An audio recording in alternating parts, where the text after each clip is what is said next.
Namaste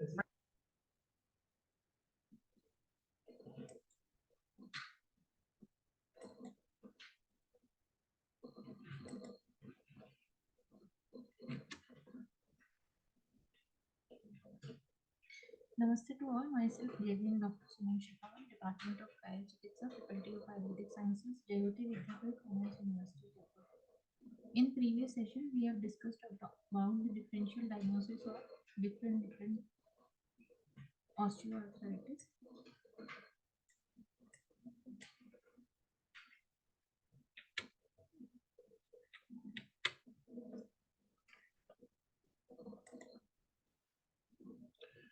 Today, we will be discussing about how to investigate osteoarthritis.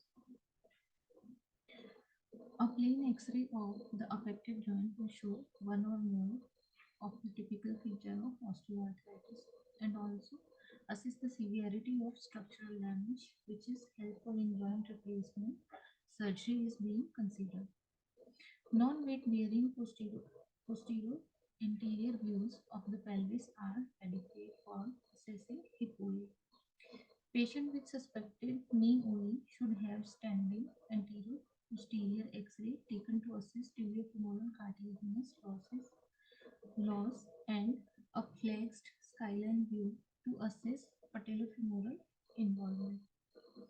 Spine OA can often be diagnosed on a plain X-ray, which typically shows evidence of disc space narrowing and osteophyte. If nerve root compression or spinal stenosis is suspected, MRI should be performed. Routine biochemistry, hematology, and autoantibody tests are usually normal, though osteoarthritis is associated with a moderate acute phase response. Synovial fluid aspirated from an affected joint is viscous with a low cell count. Unexplained early onset OA requires additional investigation guided by the suspected underlying condition. X-ray may show typical feature of dysplasia or avascular necrosis, widening of joint space in acromegaly, multiple cyst, chondrocalcinosis, and metacarpophalangeal joint involvement in hemochromatosis and disorganized architecture in neuropathic joints.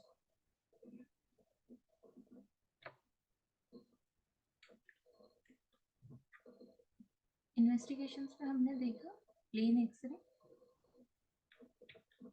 इसके अलावा जो है हम जैसे routine biochemistry, haematology और auto antibody generally यहाँ पे जो है नॉर्मल इनमें फाइंडिंग्स आती हैं. तो एक्सरे जो है वो एक जो होता है डायग्नोसिस के लिए, ऑस्टियोआर्थराइटिस के डायग्नोसिस के लिए काफ़ी इम्पोर्टेंट है.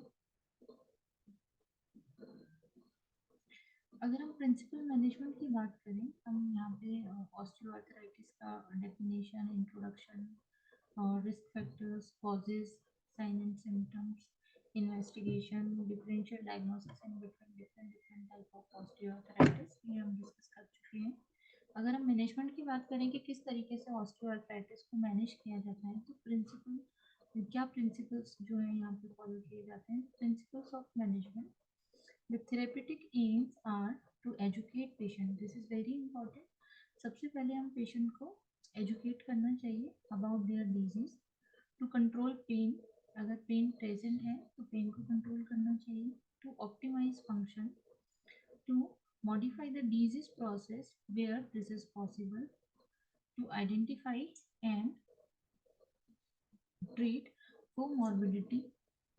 The management plan should be individualized and patient-centered. Should involve relevant members of the multidisciplinary team and should be agreed and understood by both the patient and all the practitioners that are involved.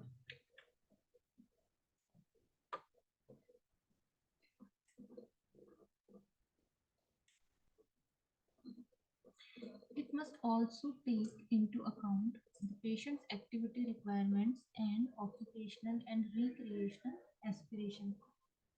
Risk factor for that may influence the disease, the patient perception and knowledge of the condition, medications and coping strategy that have already been tried, comorbid disease and its therapy, the availability, cost, and logistics of appropriate evidence based interventions.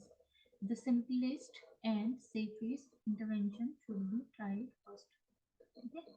For each and every disease management, it's very important कि सबसे पहले हमको simplest और जो safest intervention है वही सबसे पहले अप्लाई करना चाहिए. तो अगर हम यहाँ प्रिंसिपल मैनेजमेंट का देखें,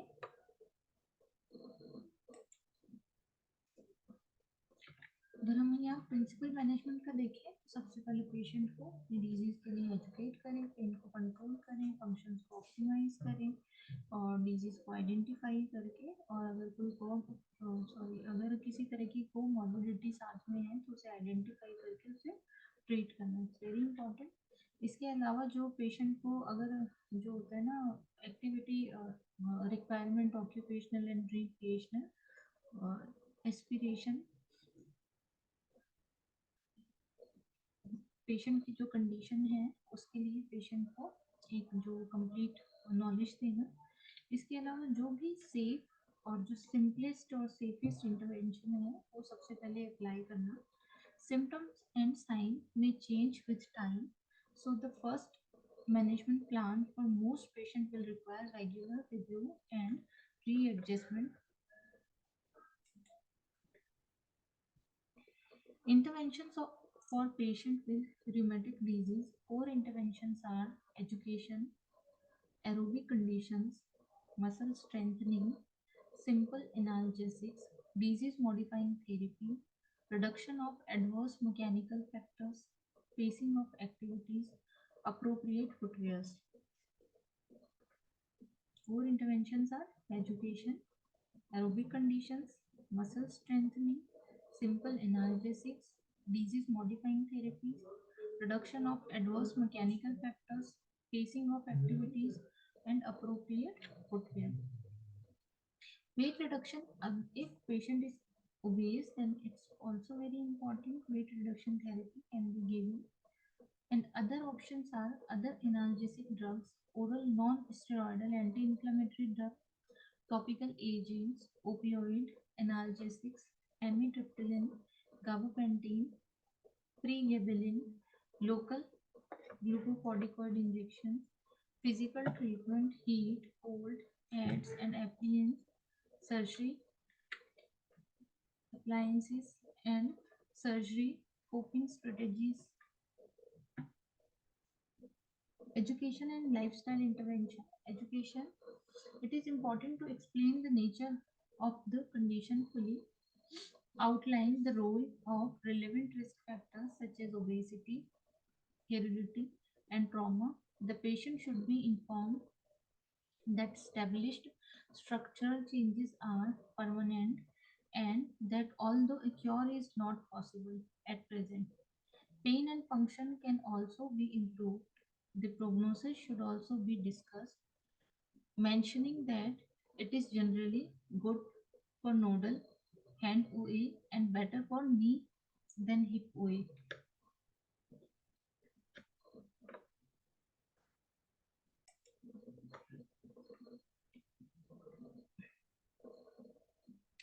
Exercise, several type of exercises can be prescribed.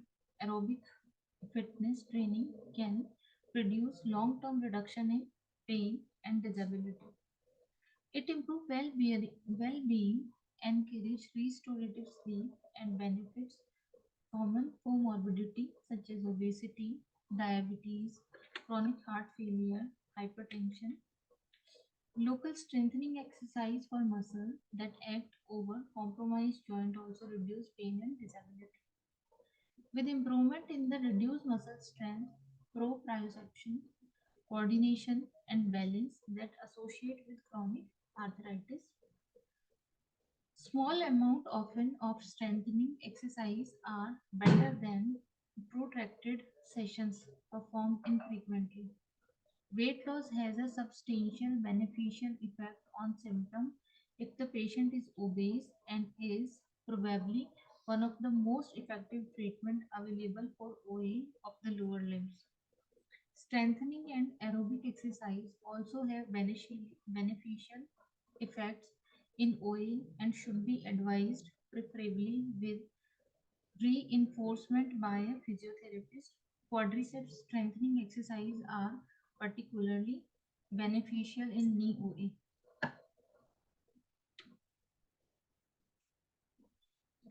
Joint protection, excessive impact loading, and adverse repetitive use of a compromised joint or periarticular tissue can worsen symptom in patients with arthritis.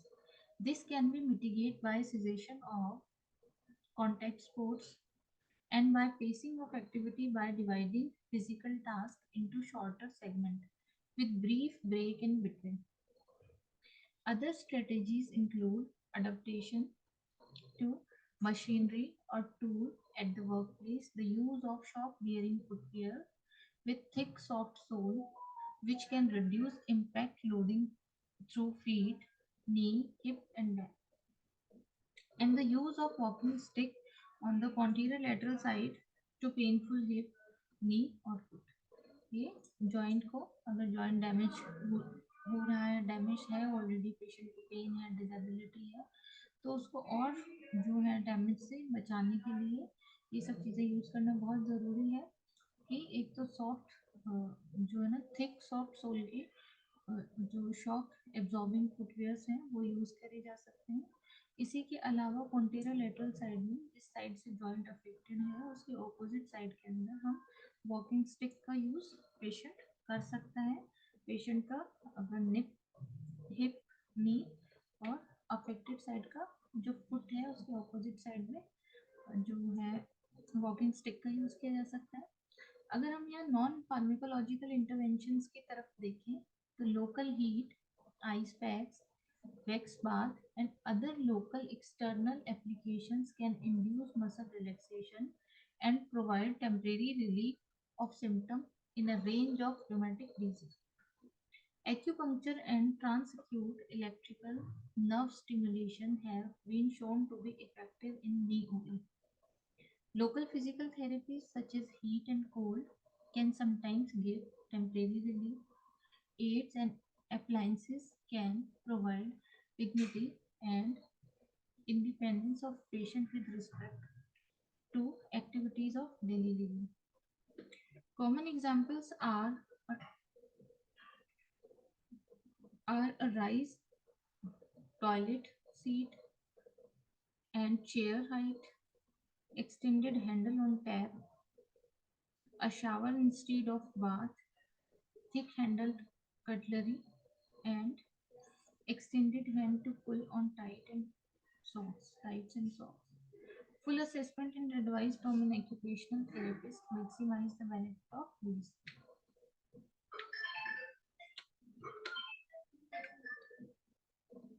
Self-help and coping strategy. Self-help, yoga and relaxation technique to reduce stress, avoidance of negative situation or activities that produce stress and increase pleasant activity that gives satisfaction, information and discussion to alter belief, reduction or avoidance of catastrophic and maladaptive pain and behavior, and expansion of social contact and better use of social services. Obesity control is also very important. Weight control. Obesity aggravates pain at most sites through increased mechanical strain. Is a risk factor for progression of joint damage. Mechanical strain की वजह से joint damage होता है अगर regular basis पे strain बना हुआ है जॉइंट पे तो this should be explain to obese patient and strategies offered on how to lose and maintain an appropriate weight. Excessive weight loss can be counterproductive in adults with a BMI less than 20 kg per meter square are at increased risk of fracture. Patients should therefore be advised to maintain BMI within 20 to 25 gram per meter square range. Surgery should be considered for patients with OA whose symptoms and functional impairment impact significantly on their quality and life despite optimal medical therapy and lifestyle advice. Joint replacement surgery, and although surgery should not be undertaken as an early stage during the development of OA, it is important to consider it before functional limitation has become advanced, since this may compromise outcome. Patient specific factors such as age, gender, smoking, and presence of obesity should not be barrier to referral for joint replacement. Only a small proportion of patients with OA progress to the extent that total joint replacement is required, but OA is by far the most frequent indication for this. Over 95% of joint replacement continue to function well into the second decade after surgery, and most providing lifelong pain-free function. Up to 20% of patients are not satisfied. Other surgical procedures are performed much less frequently, like osteotomy is occasionally carried out. Cartilage repair is sometimes performed to treat local cartilaginous defect resulting from joint injury. Thank you so much. I hope you all have understood this session. If you feel any kind of problem with this session, please mention it in comment box. I will try to resolve it soon. Thank you.